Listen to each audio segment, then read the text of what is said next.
Bienvenidos a Error Tipo 2, a una nueva entrega. Hoy voy a conversar con el doctor Juan Luis Burr, una excelente persona, pero además un profesional con larguísima trayectoria en el mundo económico. Él es economista jefe de Fiel desde toda la vida, ¿no? Una persona que ha seguido, no en los últimos años, sino toda su carrera, las variables macroeconómicas del país y también con lupas puestas sobre algunos mercados como el laboral y otros mercados que tienen que ver con la actividad, ¿no? Que es lo que hoy nos inquieta mucho, ¿no? La micro. Eh, Hola Juan, ¿cómo estás? Gracias por atendernos y por permitirnos conversar contigo un ratito. No, gracias por la invitación. Es un placer estar en este ciclo que es tan importante y desde ya, bueno, dispuesto, Walter. Muchas gracias. Bueno, solo pretendemos, como dice el título, despejar los errores de tipo 2, que son esos que no vemos nunca, ¿no? Entonces, a lo mejor pensando y dándoles vueltas a las cosas, encontramos otras miradas posibles. Déjame comenzar con una pregunta que inquieta, digo yo, al mundo económico, ¿no? Parece que los precios, cada uno y cada cual a su manera, se van acomodando a como da lugar, ¿no? Digo, el dólar está quieto, es un precio muy relevante. Hay otros precios que inercialmente siguen subiendo. Es cierto que la inflación va bajando, pero algunos precios todavía siguen subiendo. Las tarifas se acomodaron un poco, digo, los trenes, los colectivos, pero no todo lo que hace falta en la luz y el gas. Subió mucho el combustible. En fin, las prepagas también enojan al gobierno porque según el gobierno han subido demasiado, igual que la paritaria de los camioneros, que es otro precio de la economía, ¿no? Un precio que se negocia distinto, pero es otro precio. Pero da esa sensación de que hay una distorsión enorme en el sistema de precios, y como eso es fundamental para que la economía empiece a marchar más normal, quería una primera reflexión tuya del problema y cómo se puede llegar a salir del problema. Sí, la impresión es que el primer punto es que tenemos unas condiciones iniciales de fuerte distorsión de precios relativos. Ya las hemos tenido en el pasado, en atrasos por el lado tarifario muy marcados.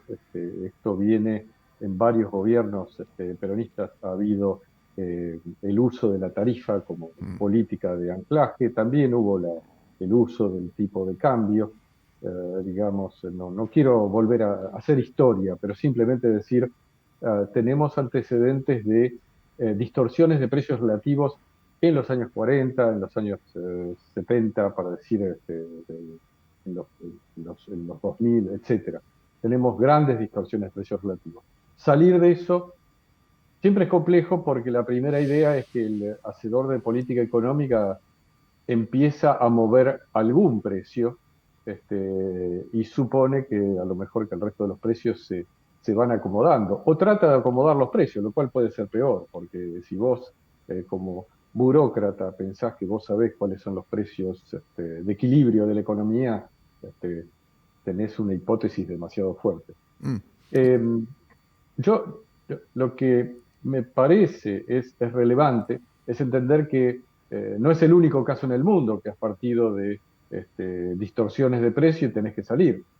Recordaría la Unión Soviética, digamos, en algún momento tiene que salir a una economía de mercado y bueno, explotan los precios. Me gustaría recordar el caso de los alemanes, Segunda Guerra, donde hubo, digamos, profundas distorsiones. Los aliados que manejaban el área occidental no sabían cómo salir. Los alemanes salieron básicamente con una propuesta de una economía muy abierta, muy competitiva, digamos, y con gran disciplina fiscal. Quiero decir, no salís, eh, como diría, a tontas y a locas, salís con un programa, salís con, digamos, condiciones de competitividad que te van a ir guiando a cuáles son los precios eventualmente de equilibrio de la economía. Mm. Mm. Dicho esto, dicho esto, la pregunta es si estamos en esas condiciones, o sea, si hoy tenemos esas condiciones. Y me parece que lo que tenemos es bueno, el gobierno empieza con algunos precios, a mover algunos precios en una economía que claramente no es abierta, claramente no es abierta, abrir para importar paraguas de Taiwán, este, no es abrir la economía, lo que han hecho últimamente es abrir un conjunto de productos porque me parece que los precios suben mucho. Eso, bueno, eso es una, este, perdón, eso es bufonesco, no es una apertura de la economía. Es decir, no hay condiciones suficientes de competitividad como para saber que podés confiar en que una vez que salís de los cepos, vas a ir a precios de equilibrio. Ahora, Entonces, sí, no, claro, una vez que salís de los cepos, nosotros tenemos cepo, porque al fin del día el dólar sí, está en un cepo, el dólar comercial, y se devalúa solo al 2%, que parece ser una convicción del gobierno, aun cuando el resto de los precios se siguen deslizando inercialmente, por muchas razones seguramente, o porque los salarios están atrasados, o porque estaban atrasadas las tarifas, o por lo que fuera, digo, los precios siguen subiendo. Pero además, el impuesto país, con la caída del dólar blue, quedó anclado ahí en 30%, entonces importar es todavía más caro, o sea, se encarecen algunas cosas que hacen imaginar que algunos precios internos no van a bajar tanto. Pero el gobierno parece tener la convicción de que, bueno, la inflación fue de 30 a 25, a 15, a 13 y que va a seguir a 8, a 6, a 1. ¿Qué tanto éxito puede tener en esa convicción? bueno, digamos, es cierto que la situación es difícil en la medida que tenés una economía que no es competitiva, no lo era el año pasado y en 3 meses no la cambiaste. Lo que tenés es el gobierno pensando cuáles son los precios. Y dice, bueno, el precio de la nafta, el precio de los combustibles tiene que subir tanto y más de eso no. Eh, el precio de la medicina puede subir con el IPC, las tarifas tienen que ir arriba del IPC, o sea, son todas, digamos, ajustes básicamente en términos de mirar un poco costos y hipotetizar sobre cuáles son los precios. Estos no son los precios de equilibrio. Lo que vos tenés que tener claro, me parece, en este contexto, es que estos precios que estamos viendo son cualquier cosa menos precios de equilibrio. Podríamos hablar de tarifas, bueno, podríamos hablar del dólar. Todos esos precios de desequilibrio, en economía, en microeconomía, lo que vemos es que cuando vos tenés precios de desequilibrio, digamos, la economía funciona, pero te va alterando lo que es el verdadero precio de equilibrio, porque te va alterando el mercado día tras día. Hmm, hmm, hmm. No quiero complicar la cosa, solamente decirte que estamos en un camino donde la expectativa del gobierno es política fiscal, digamos, como para tener superávit en primario y llegar a algo así como equilibrio financiero, no tener emisión por ese lado, vas a tener emisión para reservas, vas a tener emisión por otras cosas, pero no por el fisco, tener digamos, de esa forma, un intento de saneamiento del Banco Central, tener ciertos objetivos, y con las anclas fiscal y del tipo de cambio, llegar a una tasa de inflación del 2% alguna vez. Hmm. Ponele el año que viene. Ponele el año que viene. A ver, a ¿Son ver. esos los precios de equilibrio? Bueno, a mí me gustaría hablar de precios de equilibrio en una economía competitiva, porque si no vas a tener que estar todos los días discutiendo con las prepagas, discutiendo con las bebidas con alcohol, las bebidas sin alcohol, los cigarrillos. Es decir, vas a tener una Sí, economía de sí, precios pero controlados. déjame preguntarte algunas cosas. Primero, en un marco de precios distorsionados como este, muy difícil que vayas a tener inversiones. Eso es muy difícil. Pues si vos todavía no sabés cuál va a ser el precio del dólar, a dónde se van a acomodar las tarifas, si cuando vos haces una inversión va a venir el gobierno y te va a decir, mira, tanto no lo podés subir, o sea que hasta que esto no se normalice, me imagino que es como si estás en un avión en zona de turbulencia, no está acomodado esto. Y eso me imagino que retarda cualquier salida, como vos explicaste, salió a Alemania, ¿no? Me imagino que eso es un problema en sí. La segunda cosa es que los precios se van acomodando de acuerdo a la fuerza de los jugadores en el mercado. Algunos dicen, no, yo esta mercadería la pagué cara, no la voy a bajar. Si bajo los precios 10%, puede pensar otro, las cantidades no van a subir tanto para que yo recupere el margen que pierdo.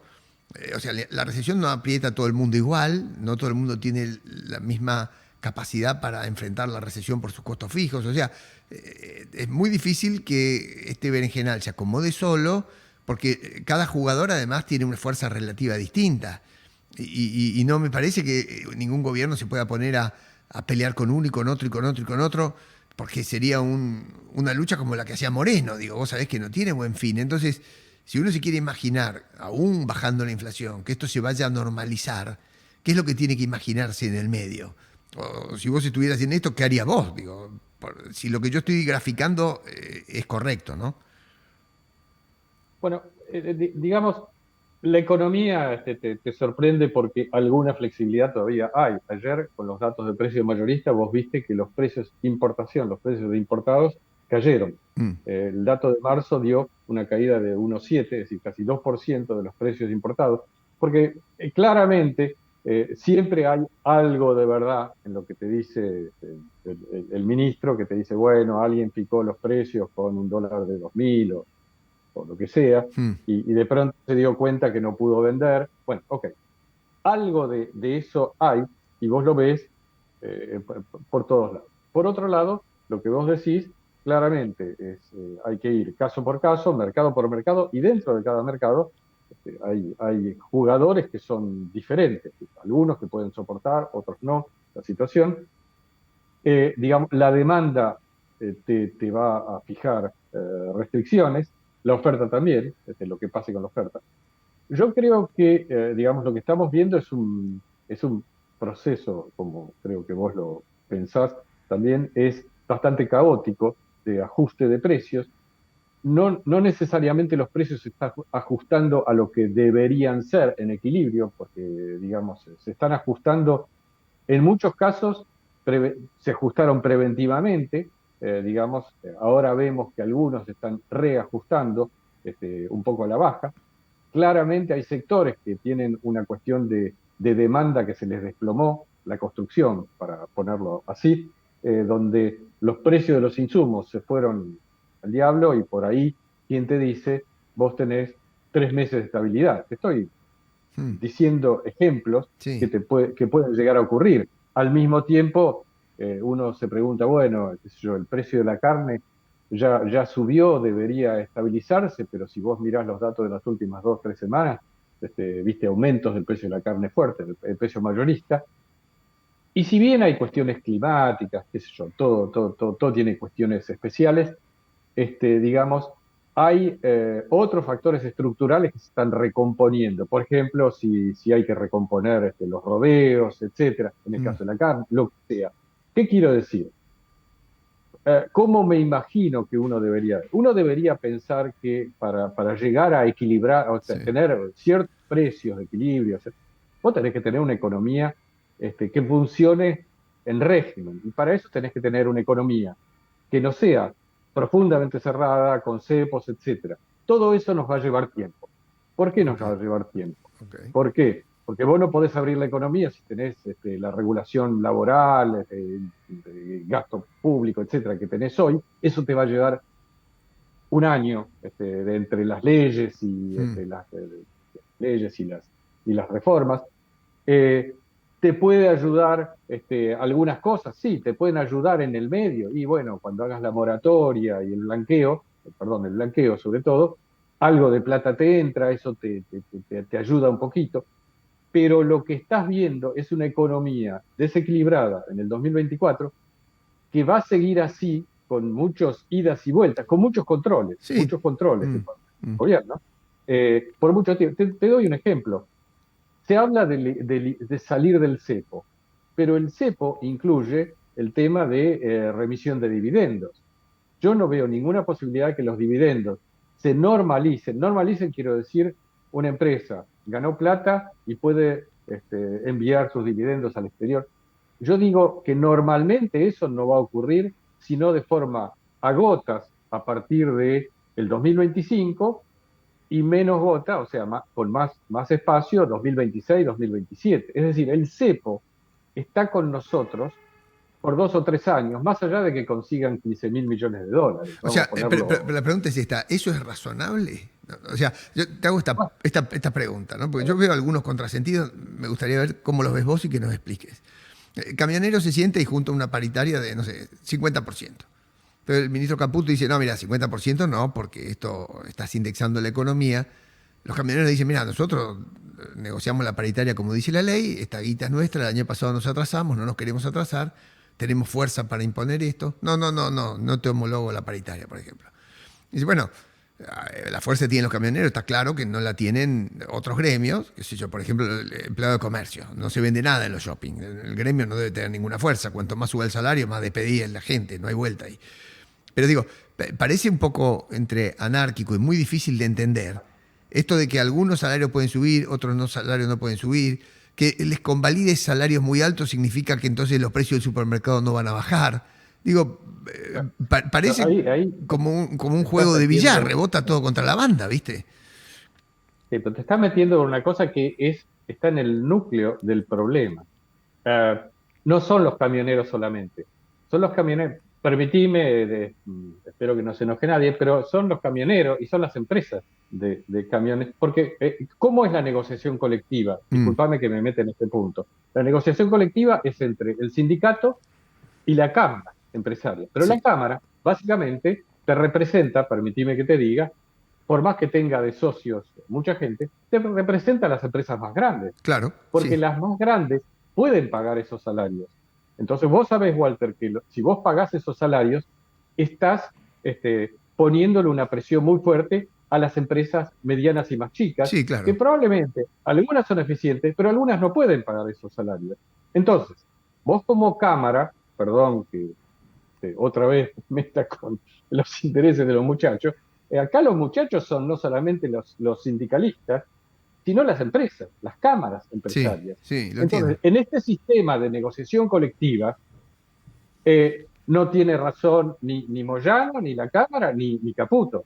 ¿Por qué? Porque lo que está mal definido es el sistema de negociación colectiva, Claro, donde vos tenés que vos ponés un salario que te lo pueden pagar 20 empresas y tenés 2.000 empresas más, digo 2.000 por no decir 100.000 más, que tienen que pagar lo que pueden y como no lo pueden pagar, en muchos casos son informales y como no lo pueden pagar son semiformales, sí, hacen lo que y pueden, todas esas cosas. hacen lo que pueden. Hacen lo que pueden. Claro. Bueno, pero entonces la pregunta que yo te hago es, ¿cuál es el precio de equilibrio del trabajo en ese? Bueno, no hay un precio de equilibrio en el sentido que sea único, porque en ese contexto, digamos, en realidad lo que vos deberías hacer es, bueno, vos empresa grande si podés pagar, pagalo.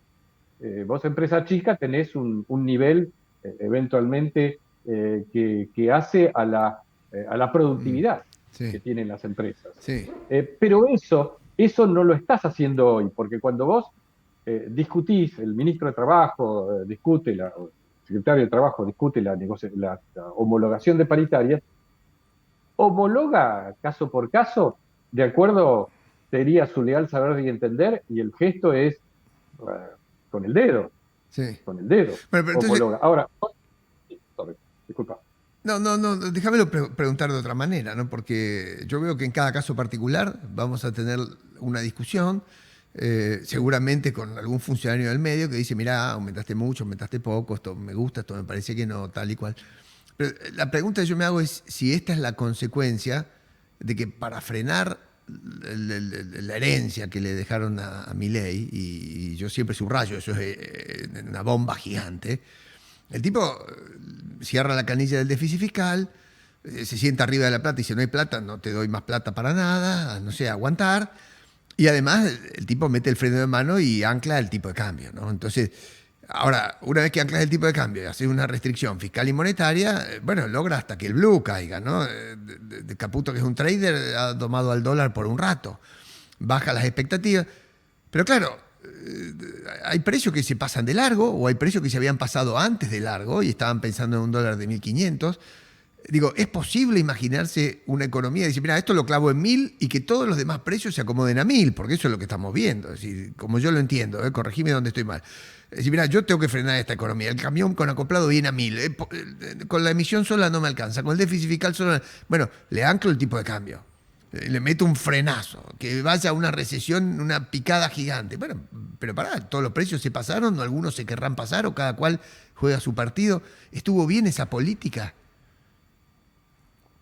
Digamos, ¿es una forma de frenar la inflación? Sí, porque estás frenando de lo que toca 300% y que para fin de año a lo mejor estás en 150, y Hmm. si bajar de 300 a 150, a mí me parece una forma de frenar, y si de 150 pensás bajar a 80 o 60, digamos, con esto, la pregunta es si es sostenible. Y entonces Mm. la respuesta, me parece a mí, es, bueno, vos anclando una variable, lo que vas a hacer es terminar teniendo un fenomenal problema de precio relativo dentro de un año. O sea, lo que estás haciendo es, en parte, cosas que tenés que hacer, que son ordenar el fisco, en parte evitar un deterioro mayor del balance del Banco Central para llegar a tener un peso que se pueda demandar, pero el peso se demanda en buena medida porque vos tenés la expectativa de que el dólar lo van a tener anclado. Entonces, si vos anclás y anclás, es decir, si vos retrasás mucho esa competitividad, lo que vas a tener es una situación de desorden otra vez por otras cosas. Por ejemplo, porque para mantener digamos, el equilibrio fiscal vas a tener retenciones que no se pueden sostener.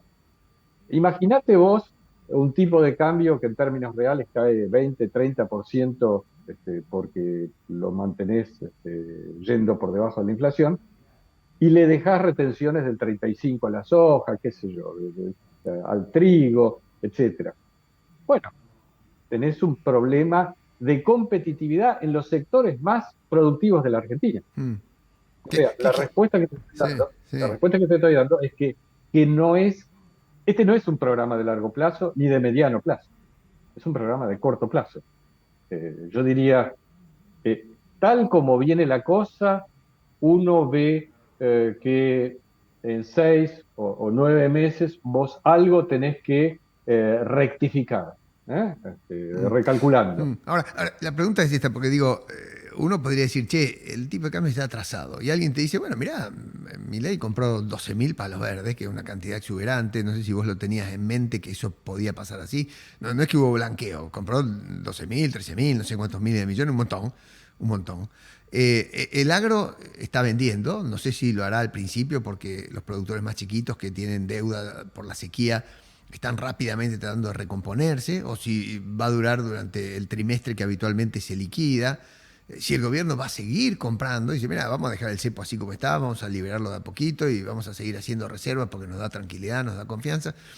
Digo, es tal el atraso cambiario, porque yo sí noto que muchas cosas en dólares están carísimas, ¿no? Digo, las despensas están carísimas, los clubes están carísimos, los colegios están carísimos, en dólares, por poner tres servicios. Pero la pregunta es, ¿la exportación se ha resentido o este dólar le sirve a los exportadores y les queda muy caro a la gente algunos costos de la economía local?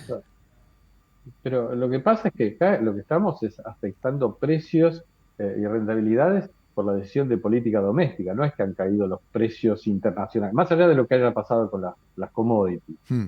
Lo que yo estamos diciendo es, si vos tenés como política la de ir con el tipo de cambio bien por debajo de la inflación, con impuestos muy altos, esa situación de corto plazo es sostenible. ¿Por qué? Bueno, porque en el cortísimo plazo, como buen trader, Caputo, si vos tenés el tipo de cambio que va a estar clavado, 2% mensual, y tenés una tasa de interés de aunque sea el 5% mensual, bueno, bicicleta financiera, digamos. Obviamente yo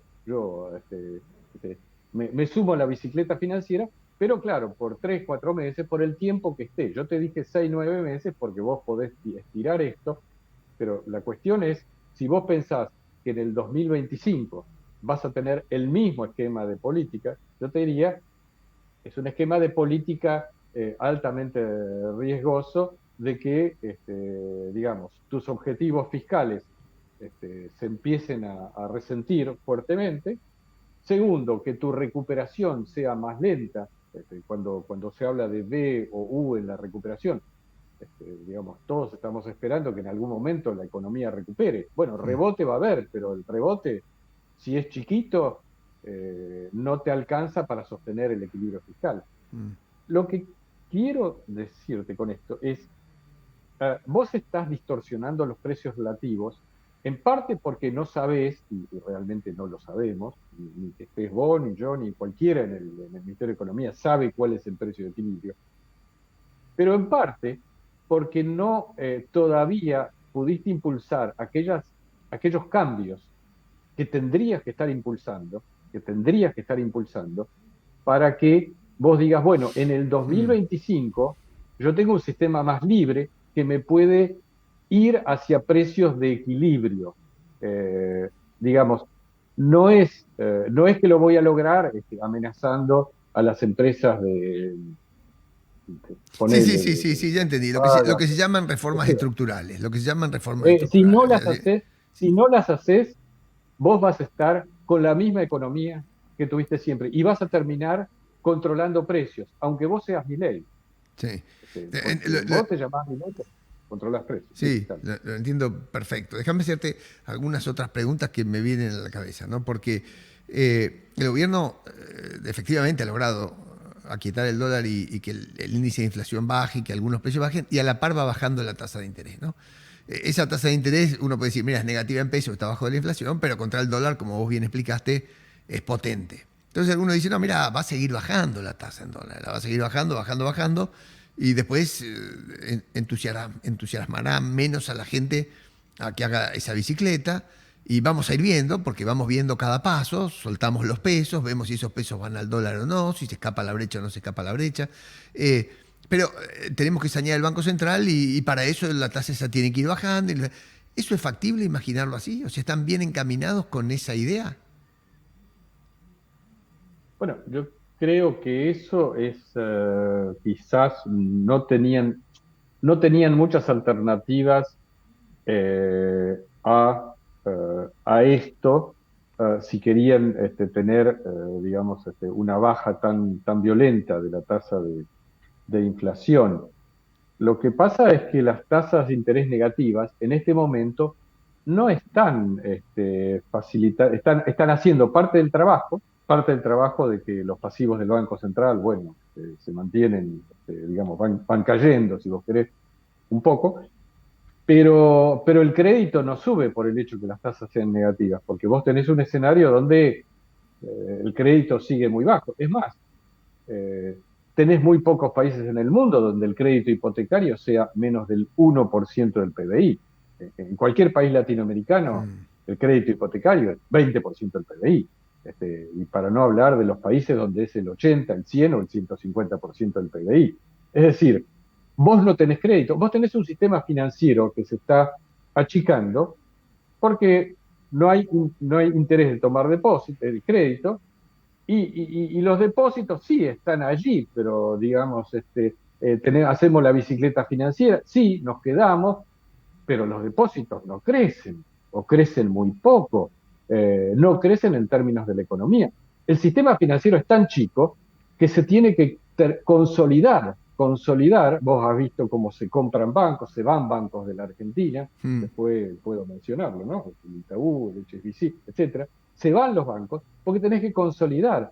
Claro, vos tenés un sistema financiero donde cada empleado del banco tiene, para ser productivo, tiene depósitos, $300.000 de depósito. $300.000, el Sí. tipo, un empleado, Nada, claro. eso es No una da. productividad bajísima, Sí. bajísima. Vos tendrías que tener no sé cuántos millones de dólares por empleado. Es decir, vos tenés Bueno, claro. $300.000. Por eso los bancos son caros en dólares, ¿no? Digo, lo que cobran o Bueno, por las cajas de seguridad o por las pero, comisiones. pero me puedo quejar contra los bancos, pero los hechos es que, digamos, el sistema financiero es tan chico que con unos poquitos bancos vos podrías arreglarte. Claro, lo entiendo. Pero eso es un error, ¿no? O sea, lo que estás viendo. Sí. Bueno, pero es que la economía se está achicando, se quiere achicar o hace falta que recesione, porque el fin de este cuento es que los precios se acomoden para después poder rebotar. O sea, al fin del Sí, día. pero ahí hay una cuestión importante. Fíjate que en el pasado todo el mundo hablaba de cuándo va a venir la reactivación. Y yo lo que te digo, la reactivación es el rebote. Rebote vas a tener siempre. Una vez que te caíste, bueno, te recuperás algo. El problema es que te recuperás al nivel anterior. Es decir, no creces nunca. Hmm. Y si no creces nunca, sos cada vez más chico, porque tenés más población, tenés más pobres, tenés menos productividad. Bueno, O es sea, el problema de la Argentina, exactamente. Ese es el problema de la ese es Argentina el hace un problema. montón de Ese es años. el Y, y y, y, no vamos, sí. y Y debe- está en el centro de la cuestión de los precios, porque lo que vos hablas de los precios, la micro, son los elementos que te guían las decisiones de inversión en una economía. Este precio sube, en este sector voy a ganar plata, aquí invierto. Bueno, acá no tengo la menor idea. no tenemos. Mientras eso, Mm. No, lo entendí perfecto, no tenemos idea. Pero digo, hablaste de la productividad de un empleado bancario que maneja $300.000, que no es nada. Hablamos de el modo en que la Cámara de los Transportistas y el Sindicato de Moyano negocian sus precios, que después se lo pueden pasar seguramente a los que están obligados a usar los camiones, porque ese es un mercado bastante regulado también. No tiene sustitutos, total. Pero digo, cuando uno mira los salarios, encontrás como dos o tres respuestas, ¿no? Y no, mira, los salarios en dólares están bajísimos, nunca estuvieron tan bajos. Otros te dicen, no, para la paritaria que vino noviembre, diciembre, enero, febrero, los que acomodaron subieron 40-50% en dólares, porque desde que se ancló el tipo de cambio subieron 50% en dólares. Otros te dicen, bueno, sí, pará, subieron 50% en dólares los que están en los sectores formales y que son ganadores, los aceiteros, los petroleros. Hay otros gremios que no suben así, y en los informales ni te cuento. Hablas con los profesionales y los médicos te dicen, no, nunca tuvimos la consulta tan baja. Digo, otra vez, en este mundo de distorsiones del que estamos hablando, el salario no escapa a ese problema por lo que yo veo. ¿Y qué apreciación se puede hacer? Porque al fin del día, eso tendría que también alinearse a la productividad y acomodarse. Y no parece que estuviera acomodándose para ningún lado, ¿no? se acomoda para abajo. A ver, Walter, Mm, en la Argentina hay 22, un poco más de 22 millones de puestos de trabajo. Los trabajos formales en el sector privado son 6,1 millones, 6,2 millones, o sea, son 6 millones en 22 millones. Los privados formales asalariados, privados formales asalariados. Después tenés casi 4 millones de empleados públicos, poco menos, y después tenés cuentapropistas y, digamos, informales. O sea, de los 6 millones de privados asalariados formales que negocian convenios colectivos en el sector privado, hay probablemente 1 millón que negocian salarios más altos. Ahí tenés, como vos dijiste, tenés los aceiteros, mm, tenés los mm, camioneros, tenés mm, los bancarios. mm. Y cuando empezás a sumar todo eso, por ahí llegás al millón o millón. Y después tenés 4 millones o 4 millones y pico que se negocia lo que se puede, en servicios, digamos, en lo que sea. Por eso, cuando vos me hablaste recién de los médicos, bueno, desde octubre, desde septiembre, los médicos te cobran copagos. Claro. A ver, es decir, vos antes te cobraba copago y alguno te cobraba, y resulta, yo no soy un experto en el sector médico, pero es claro que se empezaron a cobrar copagos en forma generalizada. Entonces vos ibas antes a alguien que te cobraba 1.000, 2.000 pesos, ahora te cobra 25, Sí. ¿entendés? eh, Es decir, y vos mm, tenés que ir igual, y el tipo cobra de la obra social 2 pesos, no sé cuánto cobra, sí, claro. y cobra, y te cobra el copago. Es Mm, decir, la vida se abre camino, Walter, la vida se mm, abre camino. Es decir, el tipo que no consigue un trabajo informal, lo consigue informal porque tiene que sobrevivir. Entonces tenés una economía informal. El asalariado que era formal hasta ahora es semiformal. ¿Por qué? Porque se la rebusca como puede. mm, Eso es una economía de baja productividad porque vos, digamos, estás llevando a que, digamos, no crezca el trabajo formal, sino que lo que crezca es el resto, digamos. Ahora, ¿qué está haciendo Milei? Bueno, está intentando cambiar las cosas en el sector público, tratando de bajar la crema que hay excedente. Veremos si lo hace bien o mal, lo está intentando. Es elogioso que hay que elogiar mm. que haya una política de frenar el empleo público. Eh, pero vos tenés que hacer aquello que es imprescindible para que la economía crezca y no rebote solamente. Y lo imprescindible es generar un sistema competitivo, Mm. digamos, y no solamente entre las prepagas, no es solamente en la cuestión de las prepagas, sino en el sistema de logística en la Argentina, sino en el sistema laboral en general. Y eso requiere mucha reforma. Hay que decirle a los aliados del gobierno, hay que decirle a los aliados del gobierno que necesitan meter el dedo en todo lo que es la micro, porque están asustados ellos mismos, radicales y demás, están asustados de que tienen que meter la mano en las regulaciones que parecen ser antipáticas, meterse en esas regulaciones, como son las regulaciones laborales. Bueno, es que O las te estás metiendo con los caciques, ¿no? Eso, digo, en un hay sistema que que, meterse. que no es competitivo, bueno, es mercantilista, o sea, hacen negocios los que están en el establishment desde hace tiempo, ¿no? Y hacen negocios porque además lo atornillaron con regulaciones, o sea, hacen negocios legalmente. O sea, ganan plata sin competir legalmente. O sea, la ley ayuda a ganar plata de una manera en la que unos ganan y otros pierden, ¿no?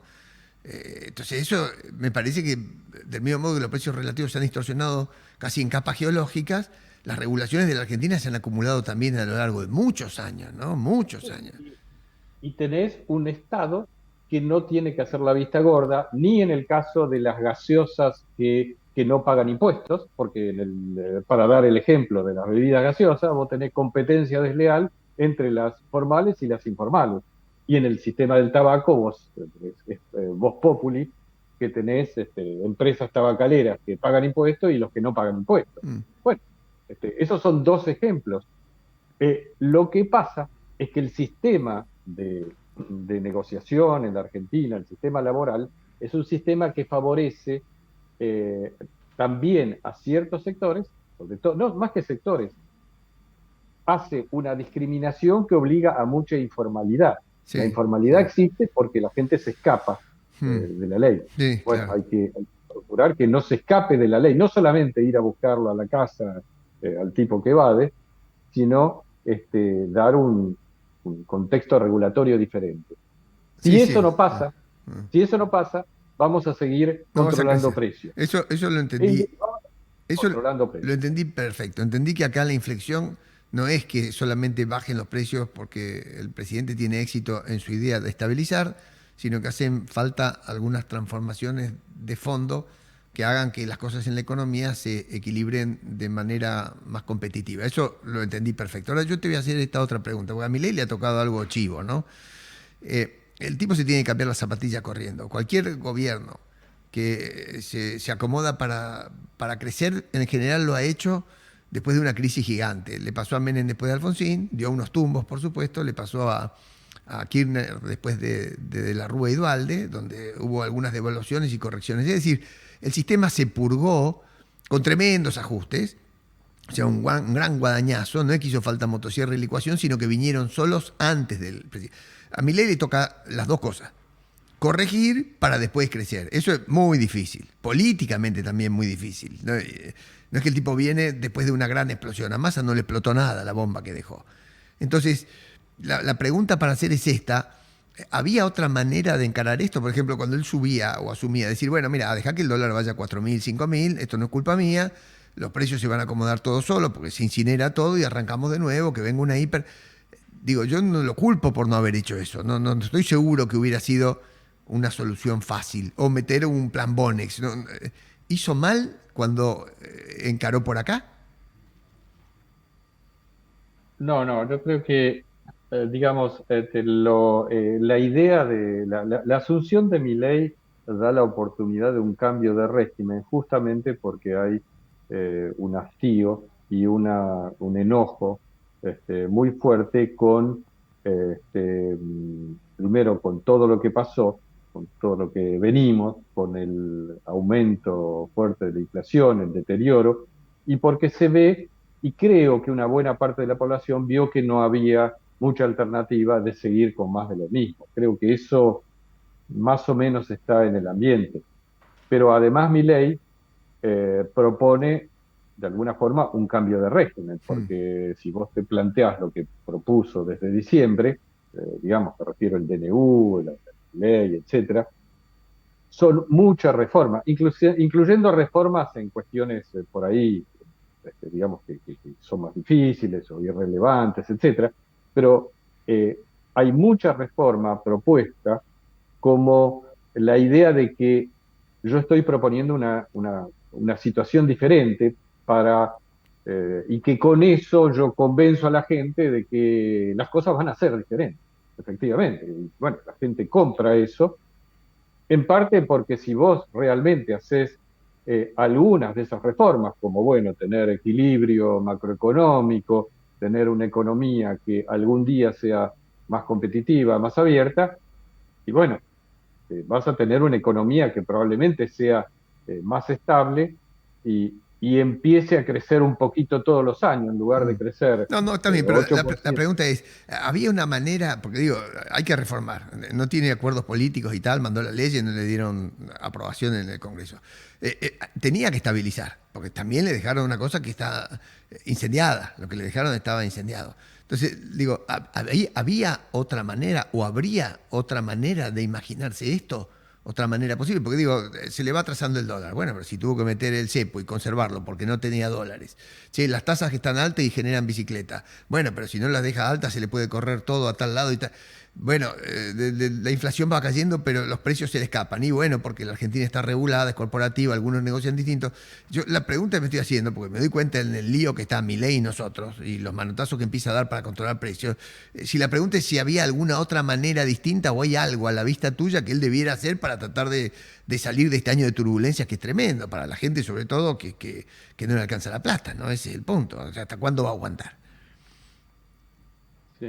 Bueno, en primer lugar, obviamente, si Milei hubiera asumido con una coalición política más sólida, probablemente hubiera tenido otras alternativas de política económica, incluyendo, eh, digamos, aprobar ciertas cosas. Mm, Si además, en lugar de ser Milei, no hubiera sido Milei, sino hubiera sido un líder más, ponele, digamos, diferente, a lo mejor hubiera propuesto cosas que hubieran pasado, y no ha pasado, pero digamos, no quiero hacer ese tipo mm. de análisis contrafáctico, sino, eh, digamos, digamos, ¿qué cosas se pueden hacer? Bueno, yo creo que lo que es imprescindible es eh, no seguir solo con la magia de que, digamos, con esto ya tenemos el programa, por lo menos el programa por, no sé, por algún tiempo.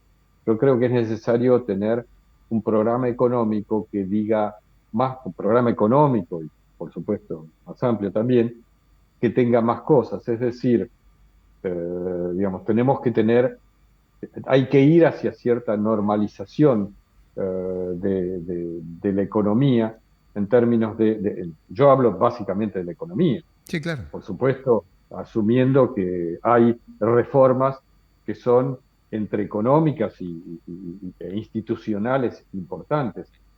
Eh, Todo eso es, si Milei puede hacer algo diferente, y sí, sin duda, puede hacer que sus propuestas en materia judicial sean un poco más compartidas, en lugar de ser eh, extrañas como ha Mm, mm, propuesto mm. recientemente para la Sí, Corte sí, Suprema. sí. Podría ser que inclusive podría haber elegido algún ministro, bueno, hay algunos ministros que son, en fin, un poco menos Ok, confiables. ok, pero supongamos que eso hace a cierto estilo de negociación que el presidente parece no tener, o que tiene una estrategia de negociación distinta, o que en la Argentina para construir poder lo tienen que hacer como él hace, no sé, no lo justifico, pero saquemos eso. Mi pregunta, o mi interés en la pregunta es esto, técnicamente. Digo, técnicamente cuando decís, mira, el dólar está en 900, punto. Che, los precios tienen que caer y listo. Esa corrección macro que él plantea como diciendo, mira, ya frené la cantidad de moneda, ahora microeconómicamente arréglense ustedes. Digo, ahí hay algo que el gobierno a tu juicio no está viendo y que se está metiendo en un problema grave por no hacer algunas cuestiones con la caja de herramientas de la economía, puramente dicho, o sea, en el quinto piso del Ministerio de Economía, ¿no? Hay Sí, algo... digamos, claramente hay cuestiones en lo que se llama gasto tributario, que hay gasto que, digamos, está dejando, se sigue incurriendo en gasto tributario que debería permitir mejorar la situación fiscal. Eh, Simplemente el tema de Tierra del Fuego, es decir, hay muchos ejemplos de gasto tributario que se pueden llevar hasta un punto del PBI largo en el que podría estar embarcado la administración de Milei, que es importante que lo haga porque eso le da hacia adelante, le da una base más sólida al ajuste fiscal. Segundo, tener un ajuste fiscal más sólido es el que te va a permitir, tarde o temprano, empezar a hacer las cosas que hoy te cuestan, que es en el margen ir bajando la presión tributaria que es más distorsiva. Básicamente, digamos, hoy te enfrentás con algunos problemas serios para dar el ejemplo de la producción agropecuaria, porque, digamos, hay amplias zonas de la Argentina que con este tipo de cambio y con el tipo de cambio que viene, más las retenciones, se va a ver muy complicada para producir, Mm, básicamente por cuestiones de productividad de la tierra, ¿no? O sea, vos sí, a medida que sí, te alejas de sí, la pampa sí, húmeda, sí, digamos, sí, conocido. sí, Es decir, digamos, vos en la medida, vamos a decir algo, si vos seguís bajando la rentabilidad de la exportación, vos vas a ir reduciendo las áreas productivas de la Argentina, claro, claro, porque vos sí, estás metiéndole problemas a las áreas menos productivas relativamente. Es decir, si puede hacer algo, sí, se puede hacer en materia de, sobre todo, las distorsiones que hoy todavía existen, que son muy grandes, muy notorias, me refiero a eso, básicamente a gasto tributario, y debería estar trabajando fuertemente con las provincias, debería estar trabajando no solamente en esto de el toma y daca, de, bueno, la ley de ganancia, todo mm, esto, sino en las cuestiones que siempre se han discutido 50 veces en la Argentina, que es los impuestos distorsivos con los que se manejan sí, las provincias. Vos seguís teniendo cosas como ingresos brutos a niveles exorbitantes, etcétera. Bueno, vos vas a tener que trabajar en algo de eso, así como haces la ley que dice que vas a meter preso al que quiera emitir para financiar el tesoro. Bueno, tenés que ponerte a pensar mm, seriamente mm, las cosas, y yo te diría, si bien el ministro Franco se está haciendo un trabajo sí, muy difícil para tratar de unir las puntas para la ley de bases, lo que debería estar en las gateras y ya anunciado, porque eso es lo que le va a dar, le va a sostener, le va a permitir tener mm, previsibilidad al 2025, 2026, 2027, es esas reformas pro competitivas. sí, sí. No, no trabajaría en conseguir los 10.000 millones de dólares, 15.000, me parece una estupidez, Mm. para No, decirlo no, en lo que forma vos estás diciendo es sencilla. que tiene que cambiar la motosierra por un bisturí y empezar a ir Eh, órgano por órgano a sacar la grasa o la enfermedad o los tumores que haya en cada lugar, porque si no, no hay modo, no hay modo. Es decir, si no hace viable la economía regional, si no hace viable a que las empresas puedan desarrollar su actividad, no va a generar empleo y no va a crecer. Estaba pensando tener mientras te un rebote, escuchaba. va a tener un Claro, rebote, va a tener un rebote y termina como Kirchner, termina como Lo Menem. entiendo y me preocupo. Cuando te escuchaba, digo, si este podcast tuviera que tener un título, no sé si está bien o está mal puesto, ¿no? Pero sería, ¿y por qué la Argentina podría no volver a crecer? ¿No? Porque de eso estamos De eso hablando estamos hablando. todo el tiempo. Te voy a hacer la última pregunta a propósito de esto, ¿no? Porque concentrado todo eso con la fuerza de este título, ¿y por qué la Argentina podría no volver a crecer?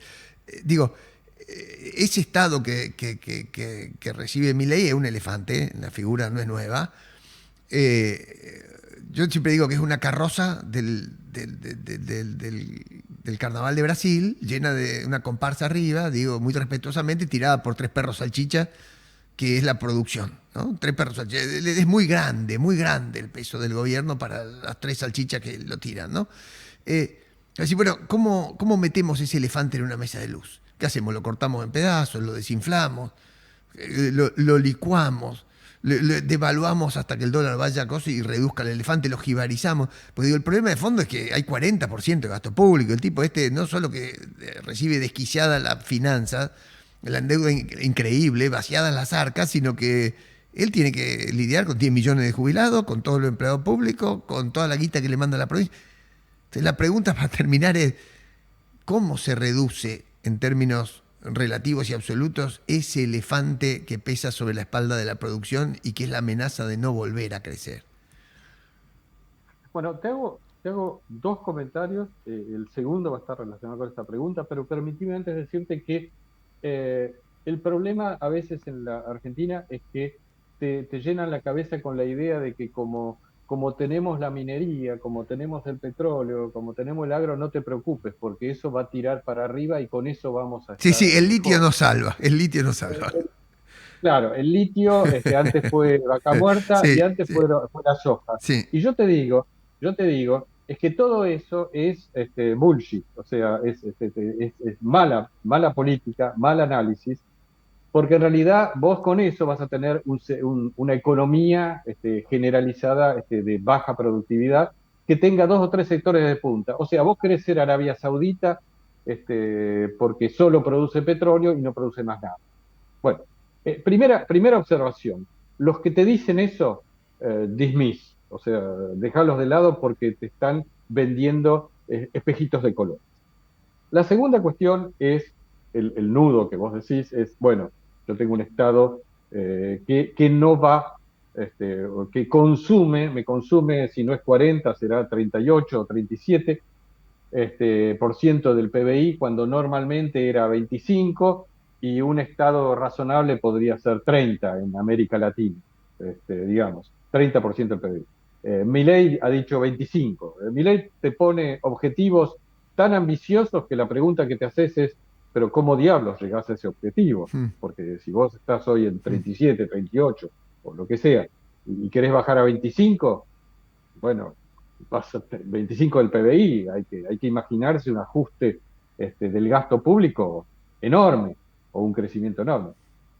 En realidad, vos lo que tenés que hacer es empezar a pensar todas esas reformas que hasta ahora están siendo comentadas, pero en el margen. O sea, el sistema previsional, reformar el sistema previsional, no es cambiar la ley de ajuste todos los meses, si es Mm, el IPC, si mm, es el RIPTE o si es mm, la ley tal cosa. mm, Reformar el sistema previsional. Es decir, yo tengo un sistema digamos, donde la gente aporta 30 años, 40 años, y en esos 40 años obtiene una jubilación que es el promedio de esos 40 años, es, digamos, el promedio sí. digamos, basado sobre eso y no sobre el último dato.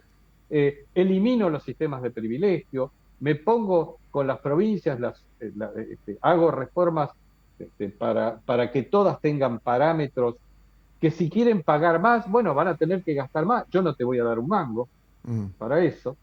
Es decir, vos tenés que hacer reformas de fondo en muchas cosas. Y en esto tendrás que pelearte con los que son los que tienen miedo, básicamente. Los que tienen miedo o los que, bueno, los que tienen los curros, ¿no es cierto? sí, claro. La parte política que tiene el curro. Pero bueno, pero si vos no te peleás, pelearse puede ser una señal de de que estás loco o puede ser una señal de que estás yendo al lugar apropiado, que tenés que modificar las Mm, cosas. mm, Entonces, ¿cómo se reforma el Estado? El Estado se reforma, obviamente, con mucha tecnología. Vos hoy en día tenés cantidad de cosas que tenés que hacer presencialmente, ridículo. En la justicia, te mm. menciono el caso de la justicia, que tiene mucho que hacer para mejorar. Muchos de los trámites siguen siendo presenciales, que Sí, tenés que sí, sí, presentar sí, una sí, cosa, qué sé sí, yo, sí. y no por la web, por Ah, internet. ah, Es decir, todo eso tenés que hacer grandes reformas. Como tenés que hacer grandes reformas en el sistema de licitaciones públicas, tenés que tener licitaciones para ser transparentes, etcétera. Es mucho lo que la tecnología te puede ayudar, En el caso de los registros automotor ha sido evidente. Hemos hecho un gran progreso porque bajamos de 80 a, qué sé yo, a 13 trámites. Bueno, bajalo a un trámite. Es decir, hacer las cosas bien. Y eso requiere mucho trabajo. Eso no lo vas a hacer en 3 meses, pero las cosas de largo plazo, las reformas de largo plazo se empiezan hoy para tener efecto dentro de 3 años. Mm, No las empezás mm, dentro de 3 años. mm. Las reformas de largo plazo tenés que empezarlas todas hoy en simultáneo para tener algún impacto en el 2027, si vos querés, y tener un Estado un poco más eficiente, un poco más chico. Ok. Bueno, va a haber entonces que poner a dieta al elefante y ponerlo a correr, a entrenar. No, no es fácil eso que estás diciendo, ¿no? Porque no es fácil, no Y, es fácil. y- y necesitas amplio apoyo técnico, amplio apoyo técnico y abrirte a ese apoyo técnico, porque si no hay demanda desde el Estado para eso, no vas a tener resultados. Juan Luis, un enorme placer, ¿eh? Y bueno, siempre aleccionador, siempre muy interesante. Muchas gracias por compartirnos Gracias. tu mirada y hacernos pensar un rato. Te mando un abrazo fuerte, muy gentil, ¿eh? Un abrazo. Gracias. Bueno, he conversado con Juan Luis Burd, el doctor Burd, economista jefe de Fiel. Bueno, cambió la discusión de plano, ¿no? O sea, la puso 6 meses más adelante. Es decir, ¿qué es lo que la Argentina tiene que hacer para volver a crecer en serio? O sea, está bien, hablemos de la tasa de interés, hablemos del dólar, hablemos de los precios, hablemos de... Pero la verdad, hay que hablar de productividad, de inversión, de competencia, de desregulación. Discurso de se terminaron los curros, eh, tiene un ratito hasta que no empezás con el bisturí a eliminar los curros, ¿no? Y parece que el futuro en serio de la Argentina, no este presente tumultuoso, turbulento, depende de estas cosas que están retóricamente planteadas, pero que hasta acá no hemos visto nada que se haya hecho, ¿no? Así que bueno, espero que hayan disfrutado de esta charla y los encuentro la semana que viene. Gracias, ¿eh?